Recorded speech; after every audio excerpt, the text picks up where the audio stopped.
បាទសួស្តីបងប្អូនយើងបាទទើបកាត់មកថ្មីក្តៅឆ្នាំ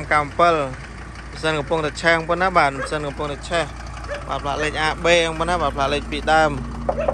ឯកសារគ្រប់បងប្អូនណាបាទឯកសារគ្រប់ឈៀក25ពុនប្លុំ24កញ្ចក់អត់បែក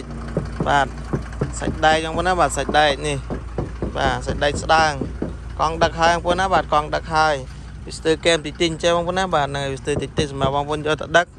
បាទគឺมันខំនងឡើយបាទជាមួយនឹងឡានរបស់យើងនេះដែរបាទ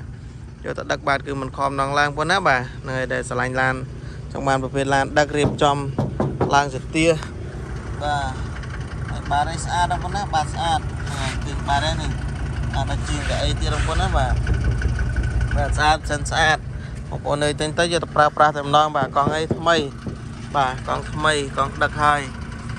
សទាហើយមេឲ្យតាផហើយបងប្អូនណាបាទមេតាផហើយនេះ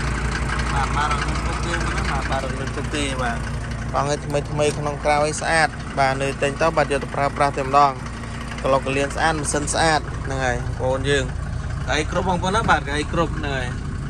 នេះយកទៅបានចាប់តែធានាមកអីគ្រប់ឲ្យបងប្អូនយើងបាទនៅទិញទៅបាទយកទៅប្រើប្រាស់តែម្ដងបាទតម្លៃក៏ធូរថ្លៃដែរបងប្អូនណាបាទតម្លៃធូរថ្លៃ15កៃឆ្នាំ97បងប្អូនណាបាទ15កៃឆ្នាំ97បាទនឹងសិនអែមបងប្អូនណាបាទសិនអែមសិនស្អាតហើយតែយកប្រើប្រាស់ទៅបាទគឺមិនខំណងឡើយបាទជាមួយនឹងឡានប្រយុទ្ធនេះក្លុកកលៀននេះស្អាតបងប្អូនចង់បានអាចចាក់តងបានបាទតម្លៃធូរថ្លៃតម្លៃក្រមទីផ្សារធានាសិនបបលេខជូនបងប្អូនណាបាទអត់មានតោះចិត្តទេបាទតែទៅនៅយកទៅប្រើប្រាស់តែម្ដងបាទជាមួយនឹងឡានប្រយុទ្ធនេះបាទក្លុកកលៀននេះស្អាតក្នុងក្រៅឲ្យស្អាតកង់ឲ្យថ្មីបាទស្អាតហើយគ្រឿងជ័រស្អាតខ្ចីញញសិនឆេះអែមបងប្អូនណាបាទសិនឆេះអែមតែម្ដងបាទចង់បាននេះអាចតាក់ទងបានបងប្អូនយើងបាទ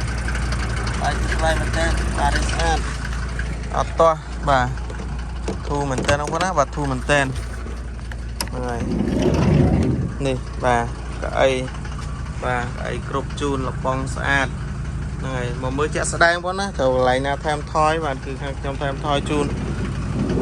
បងប្អូនតែម្ដងបាច់ភ័យរឿងថាខ្វះខាតតិចតួចទេបាទខាងខ្ញុំរៀបចំជូនបាទទាំងដែរបងប្អូនដែលចង់បានអាចតាក់ទងបានធានាឲ្យសិនបបលេខឯកសារគ្រប់ទិញទៅប្រើតែម្ដងចង់បានអាចតាក់ទងបានទីតាំងតកែបងប្អូនអរគុណ